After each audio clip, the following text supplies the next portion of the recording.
Have you ever heard the parable of the prodigal son? But did you know that it is part of an even greater teaching? Before telling this story, Jesus spoke about a lost sheep and a lost coin. But what do these three stories have in common? And why did Jesus tell them in the same sequence? These parables are not just isolated stories. Together, they reveal a deep secret about the heart of God and how He seeks us, no matter where we are. If you think you already know the story of the prodigal son, get ready, because today you will see something you may have never noticed before. Stay until the end, because the final revelation may completely transform the way you understand God's love. It all starts with a question. What would you do if you had 100 sheep and lost one? For some people, losing one among so many may seem insignificant. But for a true shepherd, each one is valuable. Jesus tells us that this shepherd leaves the 99 in safety and goes out to search for the one that was lost. He does not give up until he finds it. And when he finds it, he does not drag it back in anger, but places it on his shoulders and joyfully carries it home. Then, he calls his friends to celebrate. And then Jesus concludes, "There will be more joy in heaven over one sinner who repents than over 99 righteous persons who do not need repentance." Here is the first lesson. There are people who know they are lost. Like the sheep in the wilderness, they feel the weight of loneliness, of mistakes, of guilt. But the good news is that God is searching for them. He does not wait for them to come back on their own. He goes out to meet them. But Jesus doesn't stop there.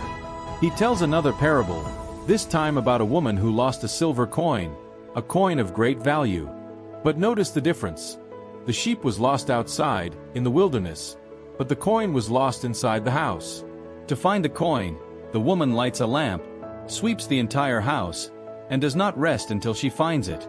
When she finds it, she calls her friends and celebrates. And Jesus concludes, in the same way, there is joy before the angels of God over one sinner who repents. Here is the second lesson. There are people who are lost but do not know it. Unlike the sheep, which realizes its distress, the coin feels nothing. But that does not change its value. The woman knew that the coin was important, and that is why she did not give up until she found it. This is how God is with those who are far from Him but have not yet realized their need for salvation. And then Jesus reaches the third parable, the parable of the prodigal son. But now, we understand that this story does not stand alone. It is the conclusion of a great teaching. Here we have two types of lost people.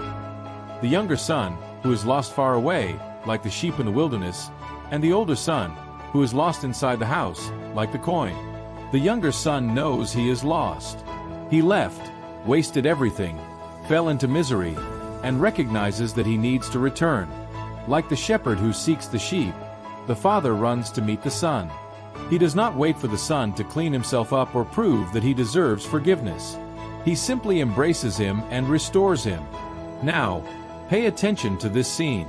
The son is returning, and the text says that while he was still far away, the father saw him. This means that the father was waiting. But not only that, the father runs to him. This might seem normal to us, but in that culture, a patriarch never ran. It was a matter of honor and dignity. But this father does not care about his reputation. He humiliates himself publicly, throws himself into his son's arms, and kisses him. The son begins the speech he had rehearsed. "Father, I have sinned against heaven and before you. I am no longer worthy to be called your son." But the father doesn't even let him finish. Instead of punishment, he gives him a ring, a new robe, and sandals. Each of these elements had a special meaning.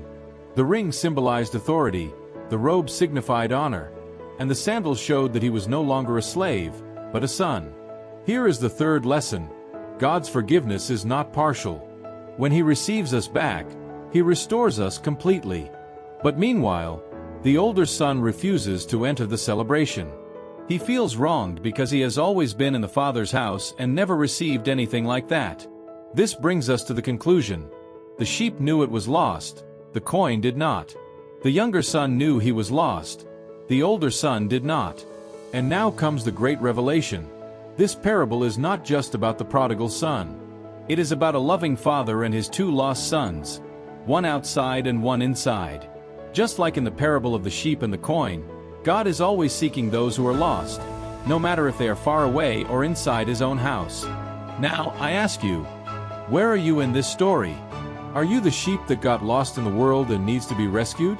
Or are you the coin, lost inside the house, unaware that you need to be found? Maybe you are like the younger son, who has come to his senses and wants to return. Or maybe you are like the older son, who is near the father but does not truly know him. Whatever your situation, there is an undeniable truth. God is looking for you. He lights the lamp, sweeps the house, and comes to meet you. The question is not whether He wants to save you. The question is, do you want to be found? If this message spoke to you, share it with someone who needs to hear it. And subscribe to the channel for more content that will transform your faith. God bless you.